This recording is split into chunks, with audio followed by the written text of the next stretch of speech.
So it was a very eventful week for us. As you may or may not know, we were blessed with a baby boy on Monday. So today's Sunday. So it's been almost a week. Early Monday morning, 2:46 a.m., we were blessed with a baby boy, a big one, the biggest one yet. I think it was 8 pounds and 9 ounces, nice and hefty, but really tall. Not so chunky, but big, solid, thank God. Baby's doing well. Mom is doing well. Please God, tomorrow on Monday, we're going to have the bris at the Torch Center at 9 a.m. Of course, the baby's born on Monday, and the bris is 8 days later. And of course, you count day one.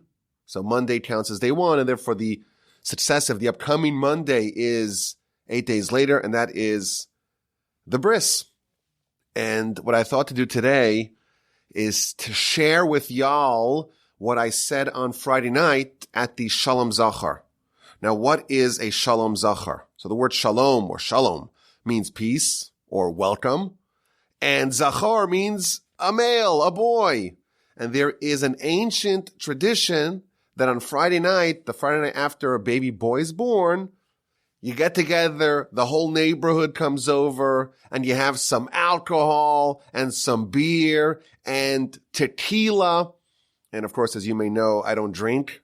So I had to call one of my friends to say, well, what should I get? What do the people like? You got to get some bourbon. You got to get some this and some that. I went to the store, got it all. So you have that. And then you have the cakes and the cookies and the nuts and all the junk food and chickpeas. You have to have chickpeas. That's the tradition. And people drop off stuff. So the whole Friday, there's just a cascade of people dropping off stuff to celebrate. And then Friday night, after the meal, people come over. You know, we had a very sizable crowd, and it kind of started at like 8:45, and I think the last person left at like 12:30. So almost 4 hours. And it's a wonderful thing where you celebrate the new baby and you sing together. Everyone who watched sin, I give them a l'chaim, I give them a shot. I filled up a shot glass with a little bit of scotch, and I kept on taking a tiny little shot. It's like the whole night I had like one shot just to make sure that I'm drinking with everyone. And of course, you share divrei Torah, words of Torah, and everyone who comes in shares their mazel tov blessings for the new baby. And I have a tradition with all my boys that when there's a Shalom Zachor, I speak. So I want to share with you what I said on Friday night. What's the reason for this ubiquitous custom? Why do we have this custom to have a Shalom Zachor, to get together specifically on the Friday night after the birth of a baby boy? So all the sources agree to the reason why we have this custom. And the reason is based upon an iconic teaching in the Talmud in the book of Nida. The Talmud is talking about the child, a baby, before they're born. And it's a very long piece and very interesting piece. So it begins by describing kind of the layout of the child, the fetus in utero, and the fact that the orifices are closed and how the baby is able to get the food from the mom. And as the child is born, all the closed orifices are opened and all the open orifices are closed. And after it lays out the layout of the child, the physical layout of the child in utero, it talks about very spiritual things. And it says that there is a candle lit atop the head of the child. Child before they're born, there's a candle on their head. And they're able to see and gaze from one end of the world to the other. And they teach the child the entire Torah. And as a child is about to be born, an angel comes and smacks them on the mouth and makes them forget the entire Torah. If you have had a chance to peruse my new book, Upon a 10-Stringed Harp, you know that this teaching in the Talmud from the book of Nida, page 30b, that is how we open the book, the brand new book, Upon a 10-Stringed Harp. This is the opening subject of the book. But the Talmud tells us that right when the child is born, all the Torah that they had studied in utero, all that is forgotten. Angel comes, smacks them on the mouth, and they forget it all. And they're born totally ignorant. And you have a child here, according to our sages, that a week ago knew all of Torah and now forgets it all. And think about how devastating it is for that child and the child's soul. You knew all of Torah and now you know nothing. We have to console the child. So we do a consolation. We get together and we try to cheer up the new baby. It's okay. You could learn it anew. There is, again, a custom to have chickpeas. And in general, whenever there is a mourning in Jewish halacha and Jewish law, we have foods that are round to indicate the cyclical nature of life. Now the child is experiencing a nadir. You had all the Torah, you lost it, but don't worry, things will swing back up again. There are brighter times again, and that's why we get together to console the child for the Torah that they lost. That is well known. That is the reason why we have this custom for the Shalom Zachor. If you think about it, there are some obvious questions with this idea. You know, our child, our boy, was born early Monday morning. And therefore, when did the child forget the Torah? Right when they were born, on Monday morning. In fact, the Midrash says that the reason why babies universally cry right when they're born, it's the soul yelping in sadness because they forgot all of the Torah. So when was this loss of Torah? It happened right after birth. And therefore, if there's a need to console the child, you would imagine that you should do it right away. We should get together Monday morning. We should have maybe a breakfast. Maybe we should hold off on the drinking if it's early Monday morning. I don't know. But that's what you would imagine. If that's when the devastation, so to speak, the child forgot the Torah, it happened then. Why are we waiting until Shabbos? Question number one. Question number two, we know that under normal circumstances in Jewish law, mourning, consoling those who experienced a loss, that's suspended on Shabbos. So God forbid someone loses a relative, they have to sit Shiva, they need to be consoled, they're mourning. Shabbos comes and you cannot display any signs of mourning. Here's the opposite. We do it only on Shabbos and not during the week. So if this is about mourning or consolation for the child, why does it have the opposite rules of consolation of other mourners? Question number two. And finally, question number three, if you saw the spread that we had Friday night, you would say, this does not look sad, melancholical, mourning at all. It was, in fact, quite jubilant. There was singing. There were words of Torah. There was lots of beer and alcohol and candy. And everyone was happy and upbeat. It was quite jubilant. It was quite exuberant. What kind of mourning is it to lament the loss of Torah of the child? Why is it done? Why is this consolation done in such a cheerful fashion? Those were my questions that I posed on Friday night. And here's the answer I suggested. This is the approach that I suggested to explain what's actually happening over here. If you think about it, the child had Torah. What Torah did the child have? The child had everything. All of Torah was at the child's fingertips. He had greatness, but it slipped away from him. And of course, the goal of life is to try to reclaim that, to try to restore that. So he had it, he lost it, he's trying to get it back. I speculated that there is a precedent for this. There's another case, there's another example of greatness, of a peak achievement that was achieved and lost And the aspiration is to restore that. And when we examine that other incident, the other example that has this pattern, we find something really interesting.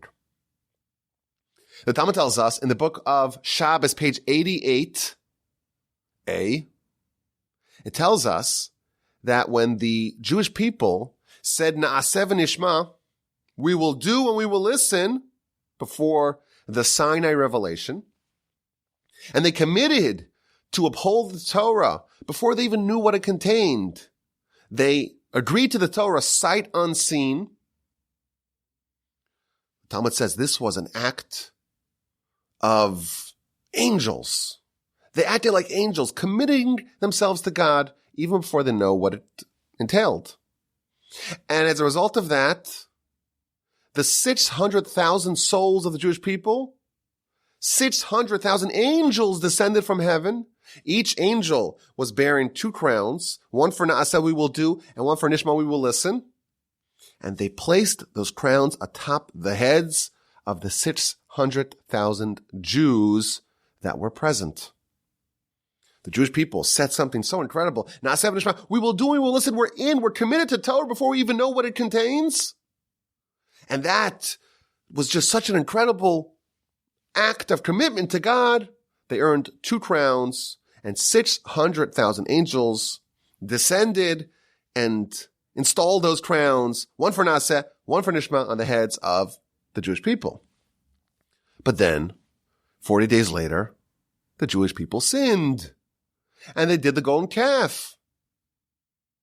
And with the sin of the golden calf, they lost those crowns. And 1.2 million angels came and removed the 1.2 million crowns, 600,000 times 2. The Jewish people lost them.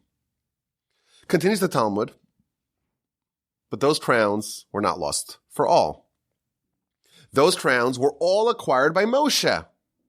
Amar Rabbi Yochanan, v'kulam zacha Moshe. Moshe actually was able to incorporate within him all 1.2 million crowns. Concludes the Talmud, Amar Reish Lakish, Asir HaKadosh Baruch Hu lachziram lanu. In the future, we will once again get our crowns back. It quotes a verse in Isaiah, V'simchas olam al rosham. The Jewish people will have glory and joy upon their head, and that's referencing the crowns upon their head the Jewish people lost out. So we have, again, this pattern. Jewish people get the crowns. They lose the crowns. Moshe gets it. And in the future, whenever that is, the Jewish people are once again going to earn their crowns back. Now, the Talmud elsewhere tells us that in Olam Haba, it's going to be a very different world than this world. Olam Haba, the world to come. Says the Talmud in the book of Brachos, page 17a, Ha'olam haba, in Olam Haba, there's no eating, there's no drinking, there's no procreation, there's no business, there's no envy, there's no hatred, there's no competition. What is there? Tzadikim yoshvim. The tzadikim are sitting, ve'atroseim biroshehem, and their crowns are in their heads, and they are enjoying the pleasure of God. So we have a description of the future time where it's the righteous people sitting with their crowns in their heads. It seems obvious to me that the crowns being described in the future are the same crowns the Jewish people initially got at Sinai. They got it when they said Na'aseh v'nishma. They got it when they said, we will do and we will listen with the commitment of angels. They lost it with the golden calf. Moshe got it. But in the future, the Jewish people in Olam Haba will be tzaddikim, righteous people sitting with their crowns on their head, or in their head, to be more precise, and they will enjoy the pleasure of God. Now, you may have noticed when I read the Talmud precisely, it said that in the future, the tzaddikim, the righteous, are sitting with their crowns in their heads. In their heads. It doesn't say on their heads. In Hebrew, if you wanted to say crowns on your head or on their heads, it would say atrosem al roshem, crowns atop their heads. That's not what the Talmud says. Ve'atrosem, and their crowns, biroshem, are in their heads. So the commentaries all ask, wait a minute, what's going on over here? When you put a crown in your head, it goes on your head, not in your head. So the Reb Chaim Volozhiner says that in the future, the crowns won't be on their heads. It will be in their heads. Because if you have a crown on your head, it could be swiped off your head. It could be taken off your head. It could be removed from your head. It could be stolen off your head. And the Jewish people at Sinai, they said, Na'aseh v'nishma, we will do and we will listen, and they had crowns placed atop their heads. But because it was still on their heads, it could be removed from on their heads. In the future, in Olam Haba, the crowns will be in their heads. That's indicating that they will never lose it. It will be integrated within them permanently, and they will have it completely. So that's the layout of the idea of the crowns. Crowns, we had it at Sinai, but we didn't have it permanently, and therefore was subject to being removed. The Jewish people sin with the sin of the golden calf. Those crowns are removed. Moshe gets them all. In the future, in Olam Haba, we'll get those crowns, and those crowns in that future iteration will be in our heads, so to speak. We won't lose them. That's the layout of the subject of the crowns. Now here's the really interesting twist. The Arizal, the great Kabbalist, he tells us that on Shabbos, the Jewish people temporarily are able to get back their crowns that they lost with the sin of the golden calf. And Moshe, the whole week, Moshe has all 1.2 million crowns, comes along Shabbos, and to a certain measure, to a certain degree, the crowns are restored to their original owners. And therefore, the prayer tells us, we say a prayer on Shabbos morning, Yismach Moshe b'matnas chelko, Moshe will be happy with his portion. Continues the prayer, you put a crown of glory on his head, or in his head to be more precise. Why is Moshe happy with his portion? Even though the whole week he has his portion and everyone else's portion. On Shabbos he has just his portion. And nevertheless, Moshe is still happy. So again, I don't want to get to lose the flow here. We had crowns at Sinai. They weren't in our heads. They were on our heads. We lost them within the golden calf. In the future, we'll get them back permanently. But on Shabbos, we get them temporarily back. And Moshe has to kind of cede those crowns that he has on consignment. He has to cede them to us on Shabbos. Now, why do the Jewish people merit to get the crowns back on Shabbos? You know, if we lost the crowns, there's a good reason why we lost those crowns. Why do we get those crowns back on Shabbos? So I think the answer is obvious. When will we get the crowns back permanently? In Olam Haba. Olam Haba, there's no sitting, there's no standing, there's no eating, there's no competition, there's no business. There are righteous people sitting with the crowns in their heads. That's Olam Haba. The Talmud tells us that Shabbos is akin to Olam Haba. Shabbos is a measure of Olam Haba. There's an element in Shabbos that is somewhat similar to Olam Haba. And therefore, if in Olam Haba we get our crowns back, then on Shabbos, which has some degree, some measure, some scintilla of Olam Haba, those crowns that were taken away from us, we get them back on Shabbos. Shabbos is over. The level of Olam Haba goes away, and therefore we once again lose our crowns. But because Shabbos is a measure of Olam Haba, therefore we get back those crowns temporarily. But in the future, when it's actually Olam Haba, those crowns will be not on our heads, in our heads, Nothing can dislodge it. No one can snatch it away. It cannot be removed when Shabbos is over. There cannot be menacing angels that come and take it away. It'll be in our heads permanently. So we have a pattern here, the pattern of the crowns. At Sinai, we got the crowns, 2 crowns. It was given to us. It was placed on our heads. We didn't quite earn it. And therefore, when we sinned, it was swiped away. It was swiped off our heads. Moshe, who didn't sin, he retained his permanently and even scooped up ours. Comes on Shabbos. We're temporarily given our crowns back. But even then, we lose it when Shabbos ends. But in Olam Haba, the crowns will be in our heads. It will be permanently ours. Perhaps we can suggest that the same thing can be applied, or the same pattern can be applied regarding the child and the lost Torah. The child, before they're born, is taught the entire Torah.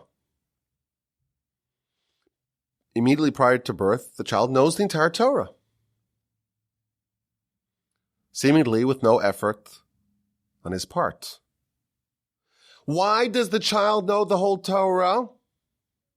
So if you read that first chapter in my book, you know that the reason why is because the candle was atop his head.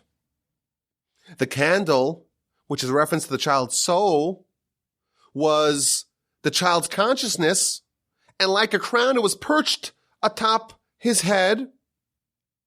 And because the soul innately knows Torah, the child who has the soul as his consciousness knows what the soul knows, and hence knows the entire Torah. And therefore, so long as the soul is primary, so long as the soul is your consciousness, all the Torah that's inherent in the soul is known to you. Comes along the angel and smacks the kid in his mouth. That is the infusion of the Yetzer Hara within a person and the submersion of the soul within the depths of man. And in the first chapter of the book, we lay out exactly how the soul works out. Before birth, the candle, which is a euphemism for the soul. In fact, the soul in Scripture is called Ner Hashem, the candle of God. The candle is atop the head. The child's connection to the soul is sensory. After birth, the candle is still present, but it's no longer atop the head. Instead, it's submerged within the depths of man. Thenceforth, the soul is not the candle on the head.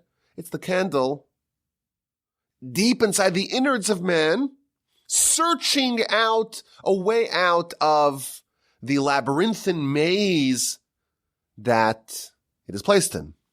The candle is now buried within the child. It's still present, sure, but man's sensory connection to it is severed. So again, we see a pattern emerging.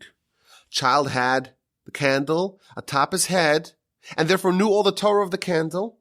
You had it, comes along birth, angel smacks the child, and the connection to Torah is lost. And again, like the crowns, there's a difference between having something in your head and on your head. Man's candle was daluk al rosho, was lit atop his head, but it was susceptible to be supplanted, to be removed. When Torah, like the crown, is given to a person for free, it can be taken away. It can be swiped away. It can be removed. But something happens on Shabbos.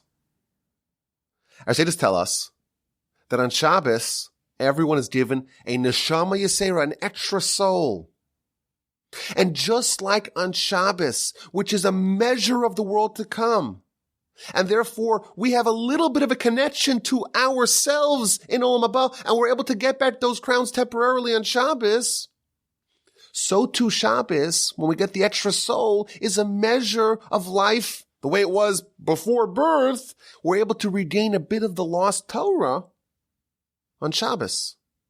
thanks to our extra soul that we have on Shabbos, once again, to a certain measure, to a certain degree, the soul is present in a more conscious fashion on Shabbos, and therefore the Torah that it had in a completely unadulterated fashion is once again restored to a certain level on Shabbos. So perhaps an analogy to explain this idea. The Mishnah tells us that, if you live in Israel, there are lots of agricultural laws you must abide by. One of them is called Meiser tithing and Truma, the various tithes that are given to the Kohen. If you buy produce from someone who is not reliable, and they say, oh, don't worry, I already tithed it. I tithed it. I gave the 10% to the Levite. It's good. It's kosher for you to eat already now. But this person's not really reliable. You don't trust them. Maybe they're lying, and there's no way for you to figure out by looking at the produce itself. So the law states that you must retithe it because you don't know. The person's not reliable. However, if you ask that person, the unreliable person, you ask them on Shabbos, they become reliable. There's a certain elevation that a person experiences on Shabbos thanks to the extra soul. Their connection to Torah is a little bit deeper than it typically is, and therefore even someone that would not be reliable during the week, the Mishnah tells us on Shabbos they are reliable. Why? Because now they have a deeper connection to Torah, almost an innate connection. The innate connection that they had before birth is restored to a certain extent, and therefore they are reliable. So here's the speculation. We don't get together on a Monday to console the child.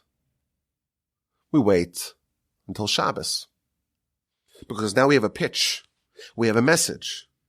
We tell the child, you're sad, you're reeling, you're lamenting the loss that you had. You had all the Torah at your fingertips. It's all gone. But it's Shabbos now. And you've regained a little flicker of that Torah that you had before birth. A small measure of that Torah has been restored. Yes, the soul was the candle atop your head, and now it's gone. You can't even find it. You have to look really, really, really hard deep within you to discover it. But to a certain extent, now on Shabbos you have an extra soul, and thereby you're able to relive and reacquire a little bit of the lost Torah, and now we can console you. You lost it, but you still have some of it within you. It's not lost completely. There is a remnant of that candle, a flicker, a spark of that candle that is still present, and you could still sense. And therefore we could give a message to the child. With the appreciation of what you lost, now you have your marching orders. Now you know what you need to do. And just like with those crowns, we got it for free. It was on our heads, not in it, and therefore was possible to have it taken away, and indeed we lost those crowns with sin. But we regained them temporarily on Shabbos, and the goal is, in Olam Haba, the righteous will have the crowns in their heads. It will be permanently theirs. So too with Torah. You had it for free. Before you were born, the candle was on your head, and you had unearned. You had all of Torah. But it was on your head. You didn't earn it yourself. And therefore at birth comes along the angel, smashed you in the mouth, and like that, you forget it all. But now it's Shabbos. And you have an extra soul. And you have a taste, a little bit, a measure, an element of what it's like to have that Torah within you. And you know what your goal is. Your goal is to make it yours. To take that Torah that was on your head, and now it's lost within you, to rediscover that. And when you do that, when you acquire it on your own, just like those crowns in Olam Haba, just like the crown that Moshe was able to maintain, it will be in you, not on you, and it can never be taken away from you. The Talmud tells us, the book of Kiddushin, page 32a on the bottom, going into 32b on the top, It's talking about whether people who are important and deserving of honor and respect, if they can forego their honor. So a child has to honor their parents. It's one of the 10 Commandments. Suppose the parent says, you know what? I forgive you. You don't need to honor me. Is it within their rights? Says the Talmud. Yes. If a father says, I'm mochel, I forgive you, I forego, I yield my honor, you don't need to honor me. The answer, the law is, the child does not need to honor them. It's the father's honor. He wants to ignore it. He wants to yield it. He can forgive it. What about a rabbi? What about a Torah teacher? Can a Torah teacher say, you know what, you have to honor the Torah teacher, but it's okay, you don't have to honor me, I forgive it. I forego it, I yield it. So the Talmud brings two opinions. One opinion says, the rabbi, the teacher, they're representing God. They're the emissary of God. They are the bearers of Torah. How could they forgive their honor? That's the first opinion. The second opinion says, no. Harav shamachal al kvodo machol. If a rabbi wants to forgive, wants to forgo, wants to yield his honor, it is, in fact, yielded. Why? Because we see God yielded his honor. God, after the Exodus, was marching in front of the Jewish people. And therefore, if God could forego his honor, certainly the rabbi can forego his honor. But says the Talmud, wait a minute. God, he owns everything. And therefore, the owner of something can forego the rights to that thing. But do you own Torah to forego the rights of Torah? Says the Talmud, yes. And this is the critical point. If someone studies Torah, they are acquiring Torah. Who owns Torah? Depends. Before you study it, it's God's Torah. After you study it, it's yours, says the Talmud. It's yours. You have now acquired it. And therefore it's yours. You could choose. It's my honor. It's mine. I own it. If I own it, I can forgo the rights that come with it. And therefore, says the Talmud, if a rabbi, if a Torah sage, if a scholar wants to yield his honor, he may do it because the honor of Torah, and that's of course the reason why we have to honor them, because they are bearers of Torah. But they're not bearers of God's Torah, so to speak. It was God's Torah, but now they become owners. They gain a proprietary interest in the Torah, and therefore they own it, and they can forgo the rights to it. When someone studies Torah, it's not a candle that's placed on their head. It's like those crowns. It's in their head. It's theirs, and they own it. Talmud tells us about Acher. Acher, his real name was Elisha ben Avuya, and he was one of the sages. He was, in fact, the teacher of Rabbi Meir. Well, who's Rabbi Meir? Rabbi Meir is the primary author of the Mishnah. So this Elisha ben Avuya, who became nicknamed Acher, he was one of the great sages of his era. And he's the only one that has the ignominious distinction of being a great sage and then becoming a heretic. So it's one of the sad and tragic stories of the Talmud where there was a great sage who became a heretic. And the Talmud actually gives us the whole reason why it happened. It's a very interesting subject. But regardless, this individual became known as Acher, which means the other one. And he is almost a villain in our history, someone who was at the absolute peak, at the absolute acme of scholarship and became a heretic. But the Talmud tells us that his daughter was destitute, was impoverished. And she went to Rabbi Judah the Prince, who was not only the greatest Torah sage of his era, this is the era that comes after Acher, the next generation, but he was also the wealthiest Jew, and people that were poor and impoverished would come to ask for support. So the daughter of Acher, the daughter of the disgraced former sage who became a heretic, came to beg Rabbi Judah the Prince for some support, for some charity. So he inquired, he wanted to know who she was. Who are you? What's your family name? What's your story? So she says, I'm the daughter of Acher. And he says, I don't believe it. Acher? The villain? He still has children? He still has progeny? Doesn't make any sense. He's someone whose entire bloodline should be gotten rid of. Should be made extinct, quoted a verse in scripture. He shouldn't have a son, shouldn't have a grandson. There should be no remnant of him. So she responded, remember his Torah, but ignore his deeds. Because after all, he was a giant Torah sage. And when she said that, remember his Torah and ignore his deeds, a fire descended from heaven, the Talmud tells us, and it singed the bench, the chair of Rabbi Judah the Prince. The fire of Torah, of Acher, the villain, Elisha ben Avuya, who was, again, slated to be one of the great giants of our people's history, and became a villain, became a heretic, the Torah of Acher came to defend him. The Talmud concludes that Rabbi Judah the Prince started crying. He says, look, someone who disgraced the Torah, someone who repudiated the Torah, someone like that, the Torah still comes to defend him.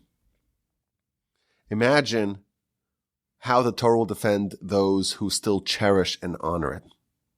It's an amazing idea.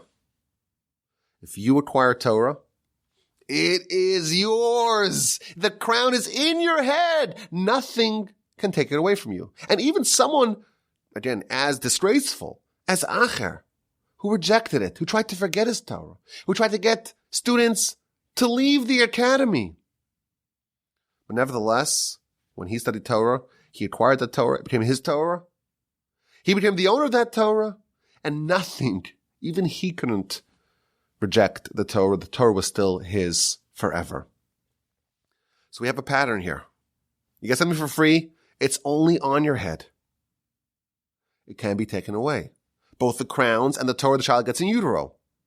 On Shabbos, both those crowns and the Torah comes back to a certain degree. The crowns come back because Shabbos is like Olam Haba to a certain extent. And therefore, if you're going to get those crowns permanently in Olam Haba, you're going to get a little taste of it on Shabbos. The Torah that the child had in utero is a product of the soul. The soul was lost. The candle was taken off the head and put within the child. But on Shabbos, you get the extra soul. And therefore, on Shabbos as well, there is a measure of restoration of the Torah that existed prior to birth. And therefore, we have this child. And now's the time to console him. Because now he knows that he still has some connection to that Torah, and he knows what he needs to do. You had it for free. You got it for free. Now it's time for you to earn it. And once you earn it, it's yours forever. And with that, I concluded with a blessing to the brand new baby. Now you've got a taste, a flicker, a scintilla, a measure of what you lost. Shabbos came around. And now you know a little bit. You're consoled by the fact that some of that Torah still exists within you. And you know what? It's not a time to lament or mourn. It is in fact celebratory because we're focusing on the temporary restoration of Torah. But we remind the child, it's still not yours. Shabbos is over. The extra soul goes away. And once again, we're plunged to a certain degree into darkness. But it's still possible for you to acquire yourself. And the blessing that I extended to the young boy, to my young son, is that over the course of your life, you have an opportunity to once again acquire the Torah for yourself. And once you actually earn it, that crown, That Torah, that candle's not on your head, it's in your head, and it's yours forever. May he merit to become a great Torah scholar, a righteous Jew, someone who brings honor and pride to the family, to the community, to the Jewish nation, of course, to the Almighty in heaven. Please God, tomorrow morning at 9 a.m. at the Torch Center, he will enter the covenant, the fraternity of Abraham. Please God, Bezat Hashem, please God. And my hope, my blessing is that he's able to live up to the expectations of our nation and to be a righteous person, to be a tzaddik. And my blessing to all of y'all is, may you too be fortunate to live up to the great expectations the Almighty has for you, become righteous, become a tzaddik, and restore that crown. The crown of Torah, restore it onto your head in a permanent fashion. As always, my address is rabbiwolbe@gmail.com.